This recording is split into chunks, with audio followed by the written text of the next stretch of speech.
پر دباؤ نہیں بنایا, کوئی پریس ریلیز جاری نہیں کی. حتیٰ کہ 2016 میں جب وہاں کا نتیجہ سامنے آیا تو سب نے UDF کو بلیم کیا کہ اس کی وجہ سے وہاں BJP آئی, حالانکہ ان کی طرف سے پوری کوشش ہوئی, کانگریس نے نہیں کیا. تو سوال کانگریس پر نہیں, سوال مسلم قیادت کے اس رویے پر ہے.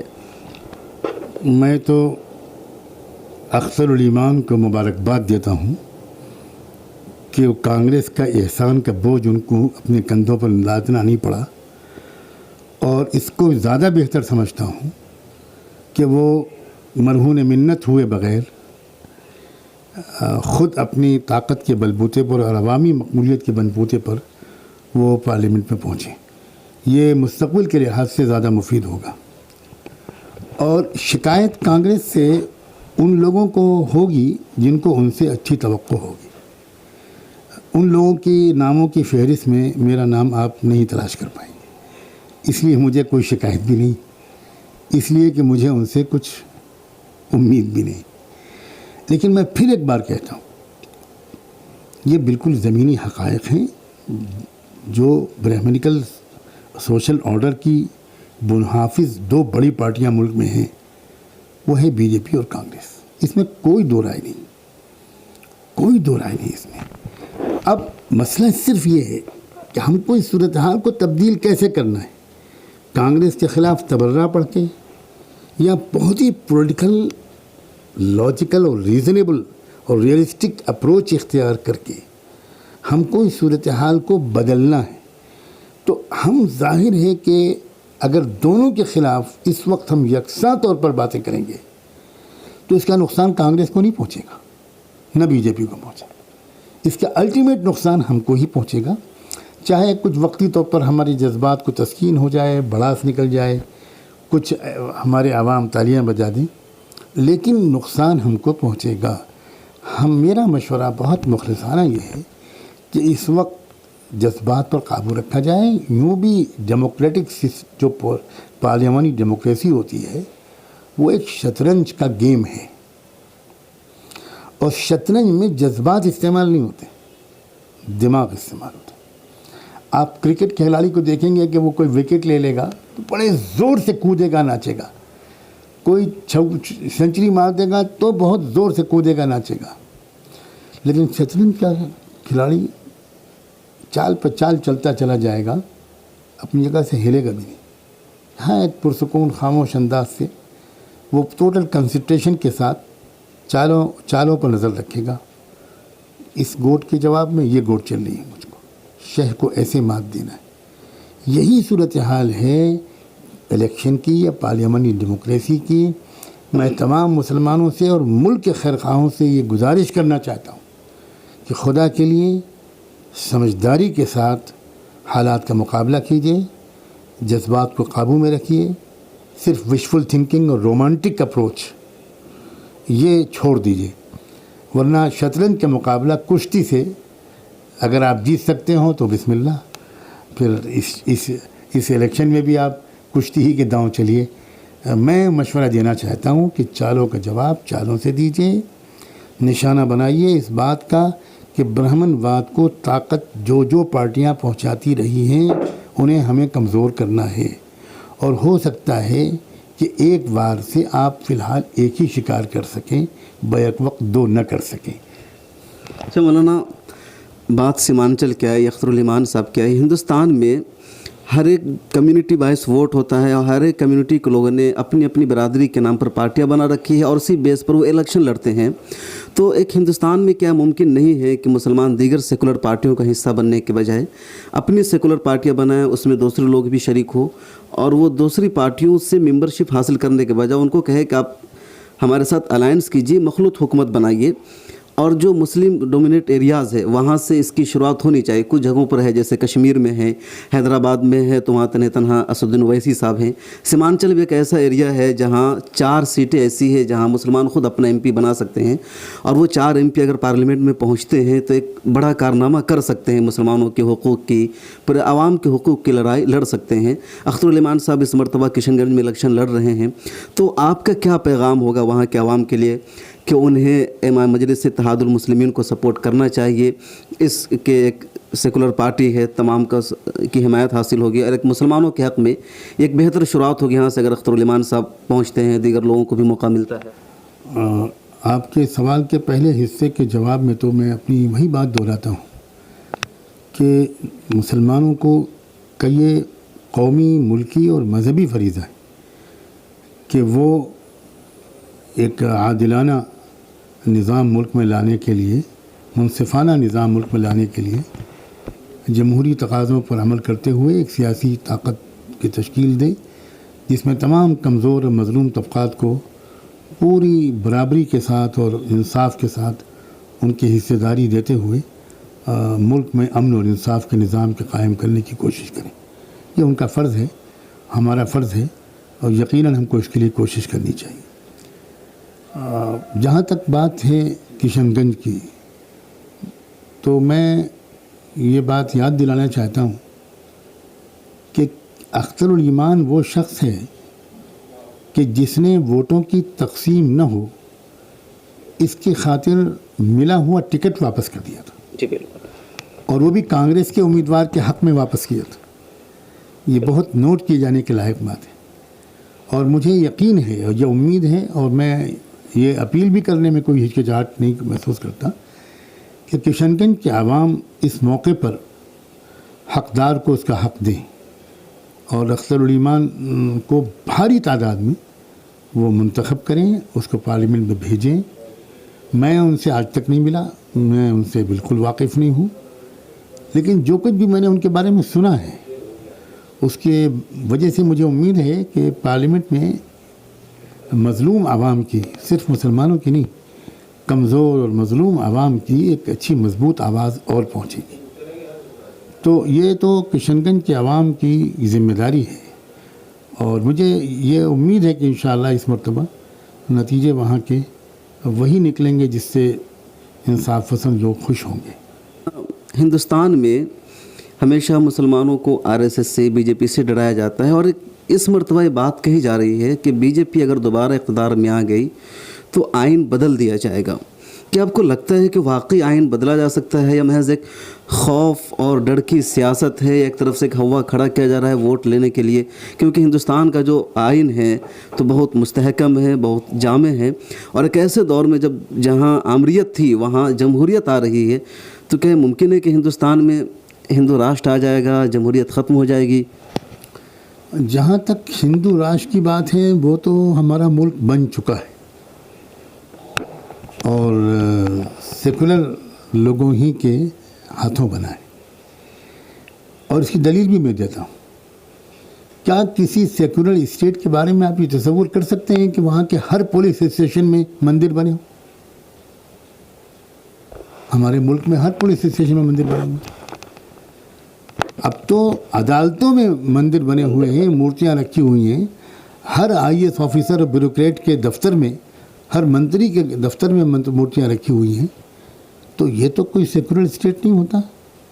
اب جو کام باقی ہے وہ ہے اس ہندو راشٹر کو ایک آفیشل شکل دینا. ابھی تک انڈکلیئرڈ ہے, ان آفیشل ہے, ان کانسٹیٹیوشنل ہے. اب ضرورت اس بات کی ہے کہ اس کو کانسٹیٹیوشنل شکل دی جائے. تو یہ خدمت بی جے پی نے اپنے ذمے لی ہے. تو یہ اس میں تو مجھے کوئی شک نہیں ہے کہ دستور کو بدل دیں گے وہ لوگ, بلکہ میری اطلاع کے مطابق تو دستور کا دوسرا ڈرافٹ تیار ہے. اس کے نافذ کرنے کے لیے ان کو کچھ زیادہ طاقت درکار ہے. لیکن میں ساتھ میں یہ بات بھی کہنا چاہتا ہوں کہ ملک کا جو ہمارے ملک کا اجتماعی ضمیر ہے وہ اس کو برداشت نہیں کرے گا.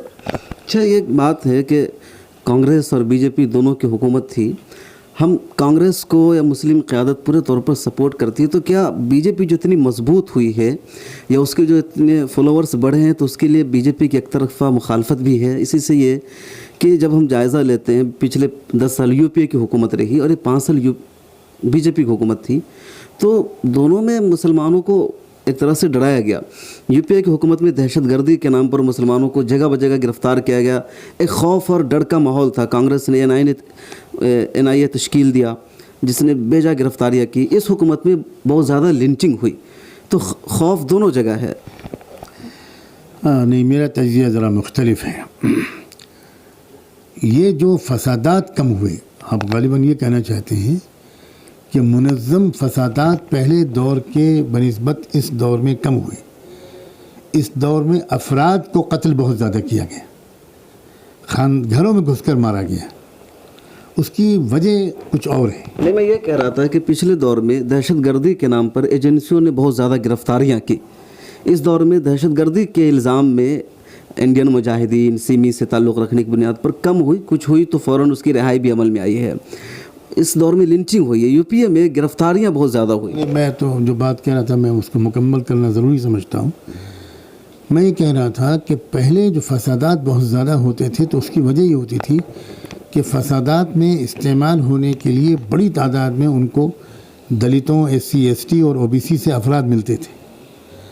اب جو مختلف تحریکیں پورے ملک کے طول و عرض میں ان مظلوم طبقات اور محروم طبقات اور پسماندہ طبقات کے اندر چل رہی ہیں، ان طبقات کے افراد اب فساد کے لیے نہیں مل رہے. اس کی بہت بڑی دلیل یہ ہے کہ ابھی کچھ دن پہلے جو ایودھیا میں بہت بڑا جماوڑا انہوں نے بلایا تھا، 15 لاکھ آدمیوں کو جمع کرنے کا اعلان کیا تھا. وہاں زیادہ سے زیادہ 25,000 لوگ جمع ہوئے، وہ لوگ نہیں جمع ہو پائے. تو ایک بات یہ بہت بڑی ہے.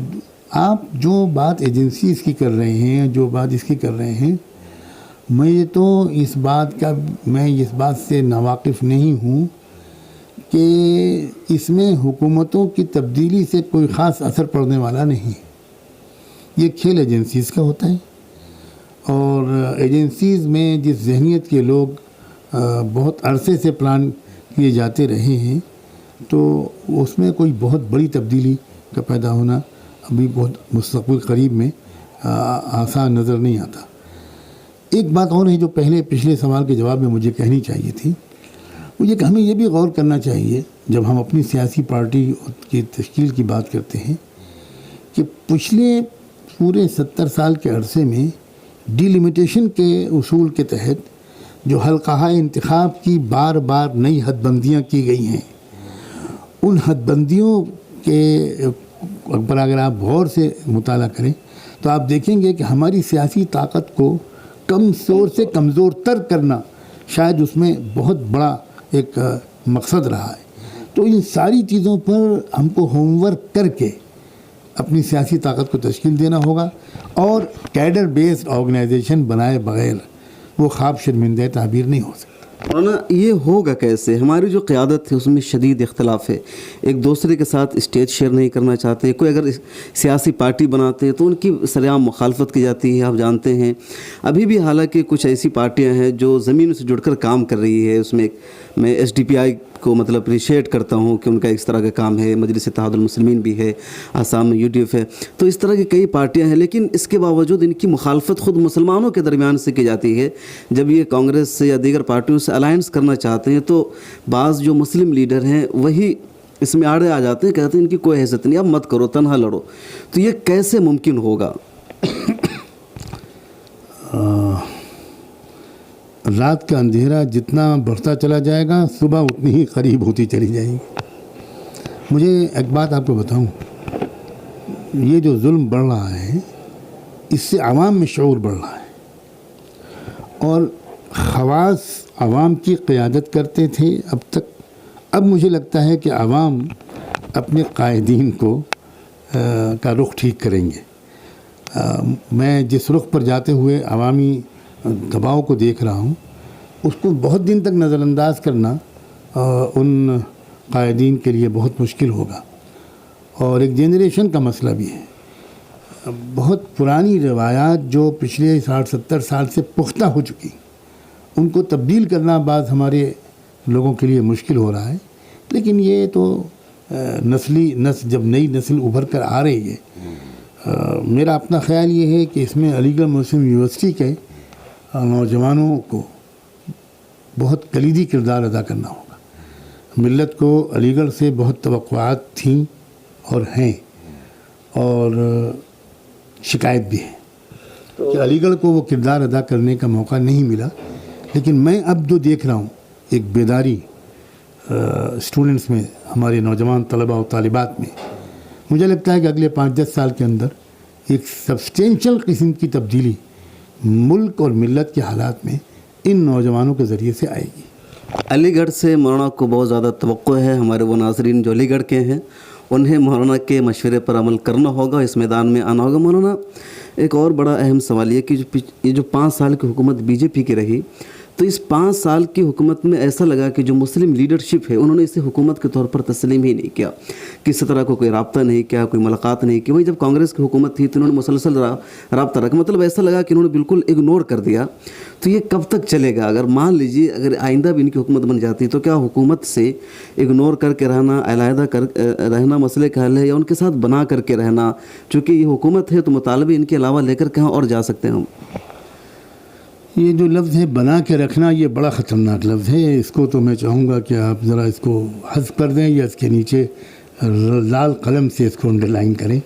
یہ بنا کے رکھنے نے تو ہم کو تباہ کیا ہے۔ لوگوں نے اپنے ذاتی مفادات کے لیے بنا کے رکھا ہے، ملت کے مفادات کے لیے بنا کے رکھنے والے تو میری شاید نگاہ کمزور ہے، مجھے نظر نہیں آئے کہ جو ملت کے مفادات کے لیے بنا کے رکھتے ہوں، وہ یو پی ہو یا این ڈی اے ہو، بنا کے سب رکھتے ہیں، لیکن جنہوں نے رکھا ہے وہ اپنے مفادات کے لیے بنا کے رکھا ہے، ملت کے مفادات کے لیے بنا کے نہیں رکھا۔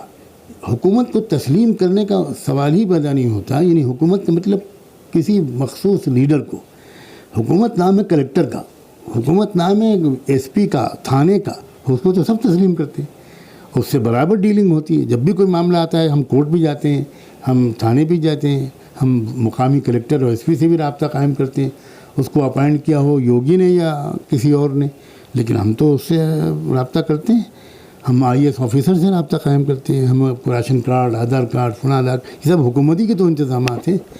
اب مخصوص کسی لیڈر سے ملاقات کرنا، یہ کوئی اجتماعی ملی قیادت بیٹھ کر مشورہ کر کے وہ جائے ٹرانسپیرنٹ انداز سے، تو اس میں کوئی قباحت نہیں، لیکن الگ الگ چپکے لوگ ملے تو یہ ذرا سا مطلب چپکے ملنا اچھا نہیں رہا۔ اچھا مولانا، دلتوں کے ساتھ، آدی واسیوں کے ساتھ آپ کا گہرا رابطہ ہے، ان کے درمیان آپ کام بھی کر رہے ہیں۔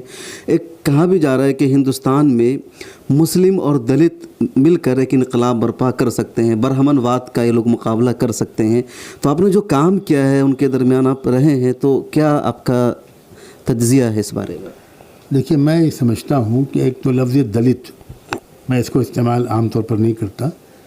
قرآن کا یہ ایک حکم ہے کہ جو قوم اپنے لیے کسی شناخت کو پسند نہ کرے اس کو اس لقب سے مت پکارو۔ تو ہمیں دستوری الفاظ استعمال کرنے کی عادت ڈالنی چاہیے۔ دستور میں ان لوگوں کے لیے 2 لفظ استعمال ہوئے ہیں، ایک شیڈول کاسٹ اور ایک schedule tribe, S C S T, میں وہی الفاظ استعمال کرتا ہوں۔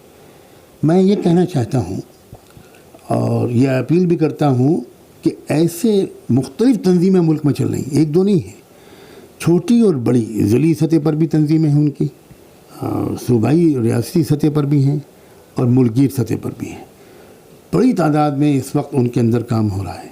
یہ جتنے بھی غیر برہمن طبقات ہیں جن کو ہم کہتے ہیں اوپرس کلاس، پہلے ان کو انٹچیبلز کہا جاتا تھا، اب ان کو ایس سی ایس ٹی کہا جاتا ہے، او بی سی کہا جاتا ہے، ان کے اندر جو اس وقت تحریکیں سنجیدہ چل رہی ہیں اور جو تربیت یہ اپنے کیڈر کو دے رہے ہیں، میں اپیل کرتا ہوں مسلمان دانشوروں سے، عوام سے، علماء سے، انٹلیکچول لوگوں سے، نوجوانوں سے، کہ وہ ان کے پروگراموں میں شریک ہو کر خاموشی سے پہلے سنیں، پہلے ان کے آئیڈیاز کو سمجھیں۔ ہم ان کے تمام نظریات سے متفق ہوں یہ ہرگز ضروری نہیں ہے۔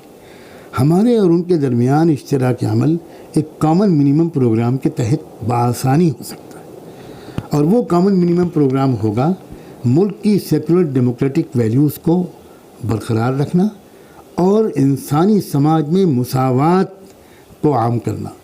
توحید اور مساوات اسلام کی یہی 2 بنیادی تعلیمات ہیں، اور یہ اس طرف میں دیکھ رہا ہوں کہ یہ طبقہ بڑی تیزی سے لپک رہا ہے۔ ایک یہ کہا جا رہا ہے مولانا کہ جن لوگوں نے ایسی مہم چلائی ہے، ان سے رابطہ کرنے کی کوشش کی ہے، تو ان کی طرف سے کہا گیا کیا آپ چھوٹے بھائی بن کے رہیے، ہم اس میں بڑا رول ادا کریں گے، اور جس طرح آپ نے کانگریس کو دیگر لوگوں کو اقتدار سونپا ہے، ایک مرتبہ ہمیں بھی سونپی ہے، اور اس کی وجہ سے مسلم قیادت ساتھ نہیں ہو پاتی ہے ان کے۔ نہیں، میں تو اس کو تسلیم بالکل نہیں کرتا، میرا تجربہ اس کی تصدیق نہیں کرتا، اور ہو سکتا ہے کہ کسی نے یہ بات کہی ہو، میں اس کا انکار بھی نہیں کرتا. اصل میں یہ جو رابطے کی کمی ہو رہی ہے، یہ دونوں طرف سے کچھ کمزوریاں ہیں جو رکاوٹ بنی ہوئی ہیں. ہماری طرف سے جو رکاوٹ ہے وہ یہ ہے کہ کچھ ہماری جو قیادت ہے وہ کچھ ایسے حضرات کے ہاتھ میں ہے کہ جو اپنے مریدوں، معتقدوں، شاگردوں کے درمیان رہتے ہیں، اور ان سے جس قسم کا اکرام کے وہ عادی ہیں، وہ امید کرتے ہیں کہ سب طرف سے ان کو یہ اکرام ملے گا. یہ سب سے بڑا ہمارا المیہ ہے.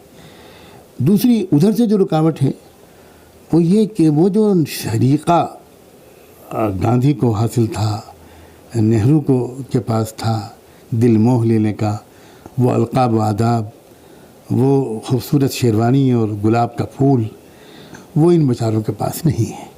یہ اکھڑ مزاج لوگ ہیں، جو دل میں ہوتا ہے وہ صاف صاف کہہ دیتے ہیں، اور اس کو برداشت کرنے کی ہمارے اندر صلاحیت نہیں. تو یہ میرے تجربے کے مطابق جو 15-16 سال سے ان کے ساتھ کام کر رہا ہوں، تو مجھے یہ لگتا ہے کہ یہ رکاوٹیں ہیں. ورنہ اگر ہم غیر رسمی طور پر بار بار ملاقاتیں کریں اور کچھ برداشت کریں تو بہت ہمارے درمیان ایک میٹنگ پوائنٹس نکل سکتے ہیں، اور ہم ان نکات پر متفق ہو سکتے ہیں کہ یہ ہے ہماری اور آپ کے مشترکہ جدوجہد کی شرطیں، اور یہ ہیں اس کے حدود. باقی فلاں چیز میں آپ ہم سے متفق نہ ہوئیے، ہم آپ سے متفق نہیں ہوں گے. ہم آپ سے اس کا مطالبہ نہیں کریں گے، آپ ہم سے اس کا مطالبہ نہیں کیجیے. اور جب ساتھ مل کر بیٹھیں گے تو ہو سکتا ہے کہ اشتراک اور اتفاق کے نکات میں اضافہ ہوتا چلا جائے، غلط فہمیاں دور ہوتی چلی جائیں. میں یقین سے کہتا ہوں کہ مستقبل انہی طبقات کا ہے.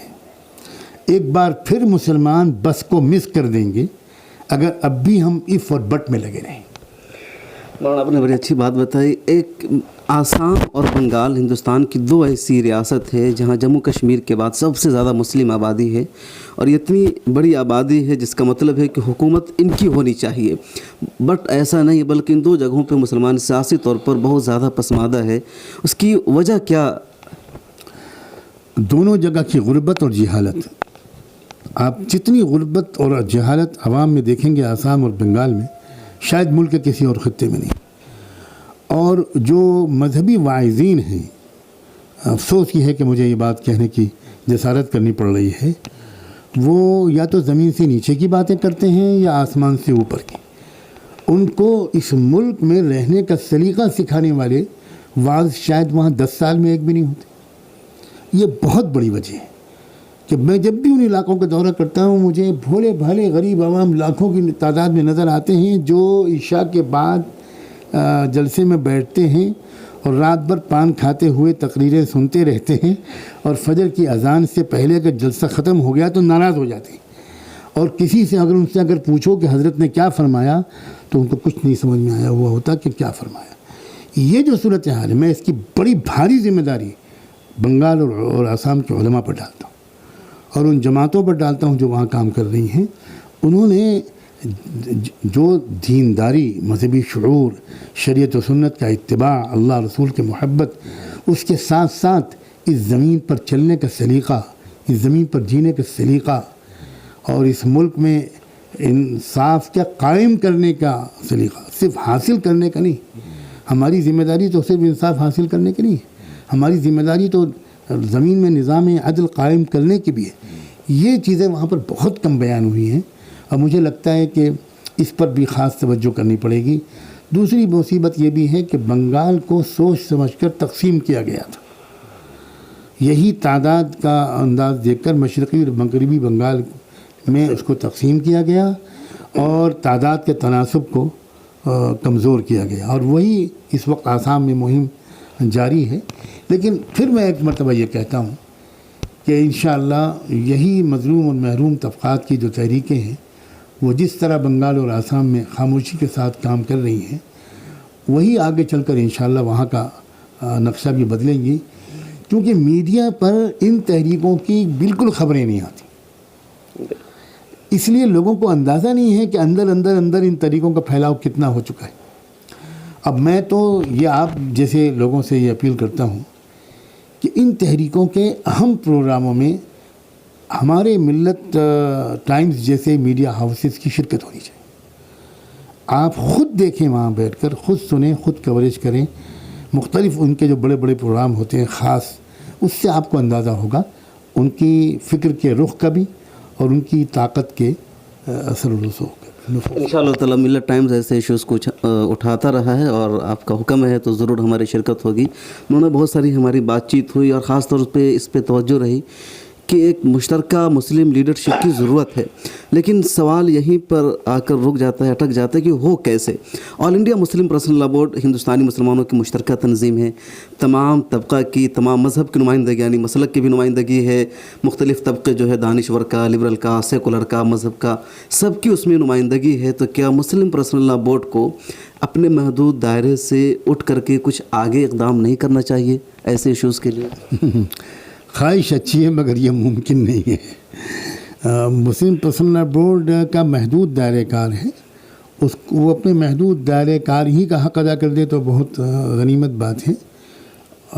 وہ میدان سیاست میں براہ راست بورڈ کے بینر سے کوئی رہنمائی نہیں کر سکتا، اس کی کوئی امید ہی مت رکھیے۔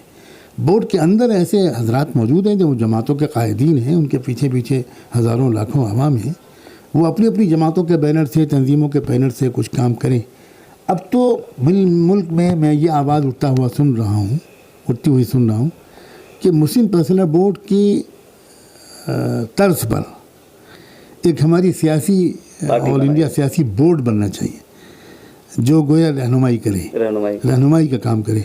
یہ بات ضرور ایسی ہے کہ مسلم پرسنل لا بورڈ نہیں، لیکن علماء کو، جماعتوں کے قائدین کو، اس طرح کی تنظیمیں تو ہے بنی، آل انڈیا ملی کونسل ہے، آل انڈیا مسلم مجلس مشاورت ہے، تو تقریباً سب کا مقصد یہی ہے۔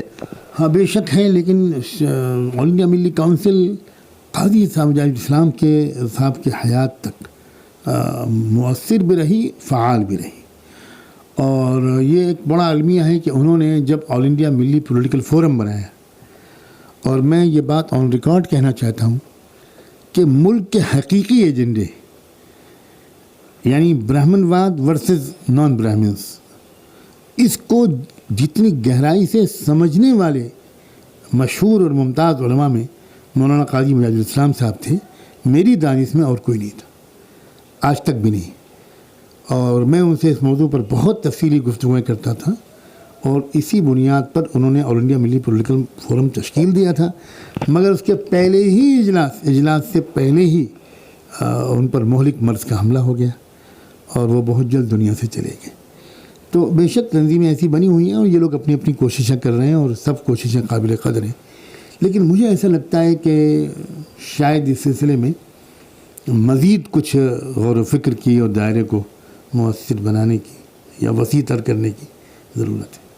بہت ساری بات چیت ہوئی، آخری میں ایک پوائنٹ کی بات لے کر کے ہم ختم کریں گے کہ الیکشن 2019 چل رہا ہے، اب ووٹنگ شروع ہونے والی 11 اپریل سے، تو ملک بھر کے مسلمانوں کو ووٹ کس بنیاد پر دینی چاہیے، کیا ان کا ایجنڈا ہونا چاہیے، وہ آپ کا ایک پیغام ہوگا؟ بس میں تو صرف مسلمانوں کو نہیں، کیونکہ میں کبھی بھی صرف مسلمانوں کو مخاطب نہیں کرتا، ملک کے تمام امن اور انصاف پسند شہری، ہمارے تمام وہ ناگرک جو اس سمویدھان کو بچانا چاہتے ہیں، سیکولر ڈیموکریٹک ویلیوز کو بچانا چاہتے ہیں، اور ملک کو ایک کارپوریٹ فیشزم سے، سرمایہ دارانہ فسطاریت سے بچانا چاہتے ہیں، انہیں بہت سوچ سمجھ کر ہر حلقے انتخاب میں اس امیدوار کو ووٹ دینا چاہیے جو سرمایہ دارانہ فسطاریت کے علمبرداروں سے اس ملک کو بچا سکے۔ اس وقت ہمارے سامنے یہی ایک عملی مشورہ ہے جو میں دے سکتا ہوں، اور میں سمجھتا ہوں کہ ملک کے لوگوں میں اتنی اویئرنیس اور شعور آ گیا ہے کہ اس متن کی کسی شرح اور حاشیے کی ضرورت نہیں ہے۔ تو ناظرین، آپ نے سنا 2019 کا الیکشن بہت اہم ہے، آئین دستور کے تحفظ کی جنگ ہے، اور سوچ سمجھ کر ووٹ دینا ہے جو فسطائیت کے خلاف ہو، فاشزم کے خلاف ہو۔ مولانا نے اپنی پوری طویل گفتگو میں اس بات پر زور دیا کہ کانگریس ہو یا بی جے پی ہو، دونوں برہمنواد کے نظریہ پر قائم ہیں، اور مسلمانوں کو سیاسی شعور پیدا کرنے کے لیے، سیاسی بیداری لانے کے لیے، یا سیاسی بالادستی قائم کرنے کے لیے